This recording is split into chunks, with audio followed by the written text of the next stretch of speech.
नमस्कार साथीहरु, च्यानलमा वेलकम छ। साथीहरु, आजको भिडियोमा चाहिँ म यो बोलिन्जर बेन्ज सम्बन्धी चाहिँ धेरैजना साथीहरु अझै कन्फ्युज हुनुहुन्छ नि यसलाई कसरी ट्रेड गर्ने।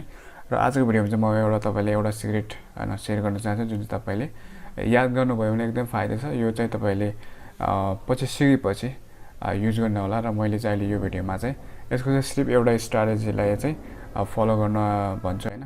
पछि आउने भिडियोहरुमा चाहिँ मैले यो सम्बन्धी धेरै भिडियो बनाउने छु। भिडियोलाई अन्त्यसम्म हेर्नु होला। साथीहरु, सबैभन्दा पहिले चाहिँ तपाई नेप्सीको चार्टमा जानु ल। तपाईलाई चाहिँ अब यो थाहा नयाँ हुनुहुन्छ, थाहा छैन भने यो चार्ट निकाल्ने कसरी हो भने तपाई गुगलमा जानुस् हैन। गुगलमा गएर नेप्से अल्फा टाइप गर्नु होला।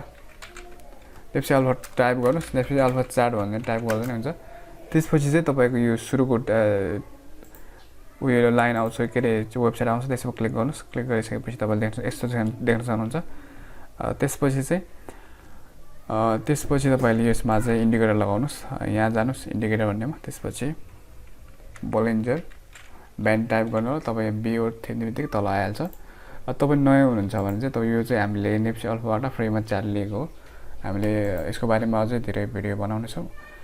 यो भिडियोमा चाहिँ तपाईले एउटा मात्र लाइनको बारेमा हैन एकदमै त्यो याद गरेर राख्नु होला। मैले यो भन्छु कुन लाइन भने यो थर्डको लाइन चाहिँ यो 20 को लाइन, सेकेन्ड लाइन।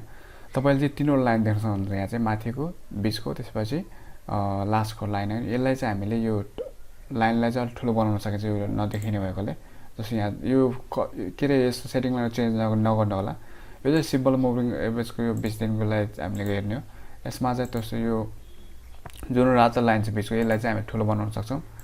अनि यसलाई यो चाहिँ अप्पर भने चाहिँ माथिको लाइन हो, यसलाई हामी ठुलो बनाउन सक्छौं। त्यसपछि लोअर लाइन चाहिँ यसलाई ठुलो बनाउन सक्छौं। यो 20 यो पछाडीको भनेको हामीले पछाडीको कलर चेन्ज गर्ने हो।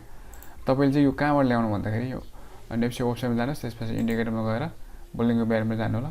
त्यसपछि लाउनु होला। त्यसपछि यहाँ देख्न सक्नुहुन्छ तपाईले साथीहरु, यहाँ चाहिँ यो 20 को लाइनलाई याद गर्नु होला। तपाईले यो चाहिँ प्राइस जति पनि यहाँ यो 20 को लाइनबाट जति पनि माथि भाग्यो भने तल भाग्यो पनि यो आखिरमा आउने भनेको यो फेरि आउनु पर्ने भनेको चाहिँ यही हो कि यो सेकेन्ड लाइनमा हैन। सेकेन्ड लाइनमा नआएसम्म चाहिँ उ कहीँ पनि जान सक्दैन। जस्तो यहाँ देख्न सक्नुहुन्छ, यो चाहिँ माथि गयो फेरि यही आयो, माथि गयो फेरि यही आयो। अनि त्यसपछि तपाईले चाहिँ पछाडी गएर ब्याक टेस्ट गर्नुभयो भने तपाईले देख्न सक्नुहुन्छ यो 20 को लाइनलाई चाहिँ छोडेर प्राइस चाहिँ कहीँ जान सक्दैन हैन। यो 20 को लाइन भन्दा माथि गयो भने चाहिँ यो चाहिँ बुल मार्केट हो हैन। तपाईले बुझ्नुहोस् हैन। यो 20 को लाइनबाट तल आयो भने चाहिँ यो चाहिँ बेयर मार्केटतिर आउन लाग्यो भनेर बुझ्नुहोस् हैन। यति बुझ्दा हुन्छ साथीहरु। मैले अघि नै भनेछु यो 20 को लाइनलाई चाहिँ एकदमै चेक गर्न होला। आजको भिडियोमा चाहिँ के गर्नुस्, तपाईले चाहिँ पछाडी जति पनि छैन यसको पछाडी सबै ब्याक चेक गर्न होला। यो 20 को लाइनमा छ नि, 20 को लाइनलाई छोडेर हैन प्राइसले चाहिँ कहिले पनि टाढा भाग्न सकेको छैन यसमा। जस्तो 20 को यहाँबाट माथि गएको छैन, फेरि फर्किन आउनु पर्ने भएको छ।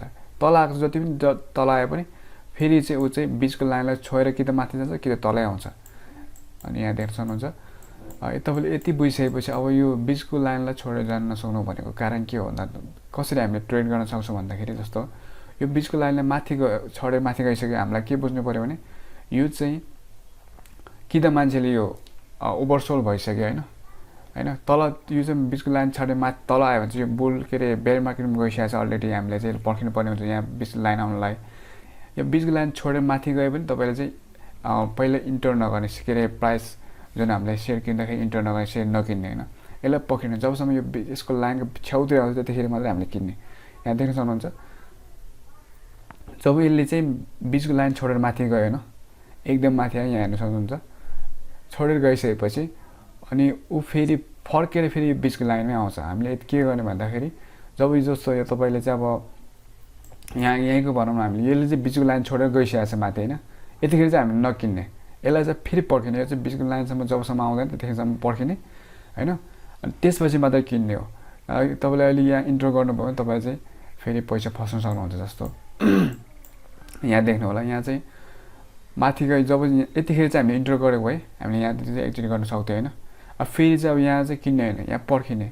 अब जबसम्म चाहिँ यो रातो लाइनलाई 20 को लाइनलाई यसले छुन आउँदैन त्यतिखेरसम्म हामीले रोक्ने। जब यहाँबाट फेरि माथि जानु खोज्छ फेरि किन्ने। अलि धेरै टाढा गएपछि हामीले बेच्दिने। अनि फेरि के गर्ने, रोक्ने। त्यसपछि जस्तो यो लाइन आउँछ नि अनि यो चाहिँ सपोर्ट सिस्टम भन्छ यो बिचको लाइन चाहिँ।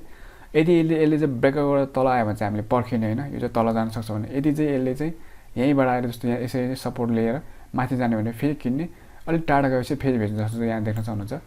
यसलाई चाहिँ ब्रेकआउट गरेर तल आएको छ, यतिखेर चाहिँ हामीले के गर्ने भने यसलाई चाहिँ रोकेर बस्ने होइन। जब यो माथि आउँछ होइन, यतिखेर इन्टर गर्ने, हामीलाई चाहिँ इन्टर गर्ने। अनि त्यसपछि यति इन्टर यहाँ यो जुन रातो छ यतिखेर इन्टर गरिसकेपछि यतिको लेभलमा चाहिँ बेच्ने हो हामीले। अब चाहिँ तपाईँले नकिन्नु होला यहाँ चाहिँ होइन, नकिन्नु, किनभने यो माथि अलरेडी मार्केट माथि गइसकेको छ। यसलाई चाहिँ हामी कतिखेर पर्खिने भने यसलाई तल आउँछ, यो जुन यसलाई छ नि यसको नजिक आउँछ त्यतिखेर चाहिँ सम्म चाहिँ पर्खिन फेरि किन्ने हो। अब यो नेप्सीको भयो होइन। एउटा स्टकलाई हेर्छ हामी एडिबिएलको, एडिबिएल टाइप गर्नु होला, जस्तो यहाँ देख्न सक्नुहुन्छ।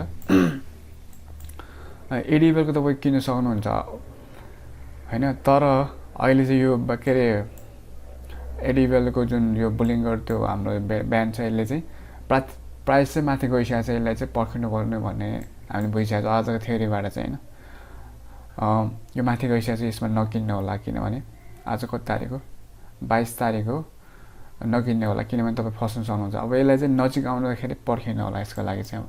अब यसको पनि हामीले भनेको जुन थ्योरी अनुसार चाहिँ पछाडि गएर हेर्नु होला।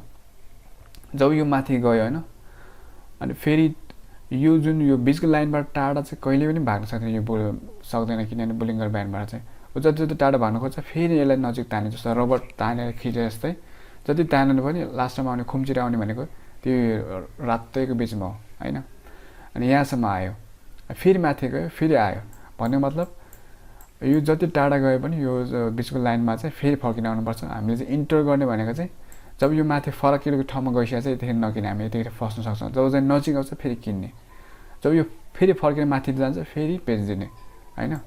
यो स्ट्राटेजीलाई एप्लाई गर्नुभयो भने तपाईँले चाहिँ सायद घाटा बेहोर्नु पर्दैन होला होइन। यसको बारेमा म धेरै भिडियोहरू बनाउनु छ होइन। अब चाहिँ आजको लागि चाहिँ यति नै हो। तपाईँले चाहिँ बिचको लाइनलाई चेक गरेर होइन हेर्नु होला। यो यतिखेर चाहिँ यो एडिबिएलमा चाहिँ बोलिङ्गर ब्यान्डमा चाहिँ यो प्राइस माथि पुगिसकेको छ, यसलाई नकिन्नु भन्ने त्यो नै जनाइसक्यो। जसले किन चाहिँ यसले बेच्ने बेला भइसकेन, हामीले चाहिँ अब पर्खिन भनेको फेरि यो जसरी फर्किन आउँछ यो माथि पुगेपछि त्यतिखेर किन्ने हो। यसरी बुझ्दा हुन्छ साथीहरू। आजलाई यति नै। च्यानललाई सब्सक्राइब गर्नुभएको छैन भने सब्सक्राइब गर्नु होला। अर्को भिडियोमा हामी आउनेछौँ। धन्यवाद।